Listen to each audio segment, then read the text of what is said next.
है फाइनल्ली बागलुङ बजारदेखि सर्लक्क यो बिउ भन्ने ठाउँमा आएको थिएँ है। अनि यहाँ दुईजना भाइहरूले चाहिँ यहाँ काफल बेच्न लाउनु भएको थियो। एकजना भाइ चाहिँ उता भागे खान है उता, अनि यो भाइले चाहिँ मलाई यहाँ काफल दिइसके। अनि यो काफलको रेट चाहिँ भाइहरूको 150 रहेछ।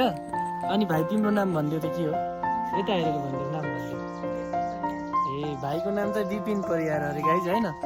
अनि भाइहरूले चाहिँ काफल बेचेर चाहिँ बस्नु भएको रहेछ आज दिनभरि यहाँ चाहिँ होइन।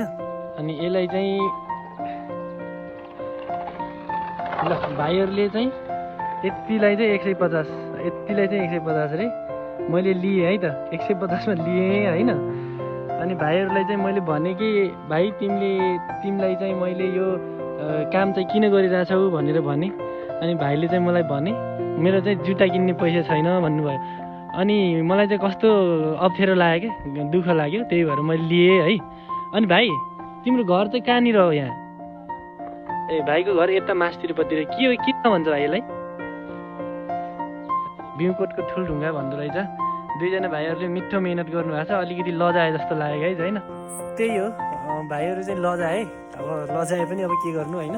मैले चाहिँ लिएँ किनकि अब उनीहरू लजाए पनि जे गरे पनि होइन, अब हुने कुरा त केही पनि होइन। तर मलाई चाहिँ उनीहरूले जुत्ता छैन भन्नुभयो। उसले राम्रो कुरा गर्यो या नराम्रो कुरा गर्यो कमेन्टमा भनिदिनु होला गाइज होइन। अनि बाटोको हालत चाहिँ यस्तो छ, पुरै ठुलो छ।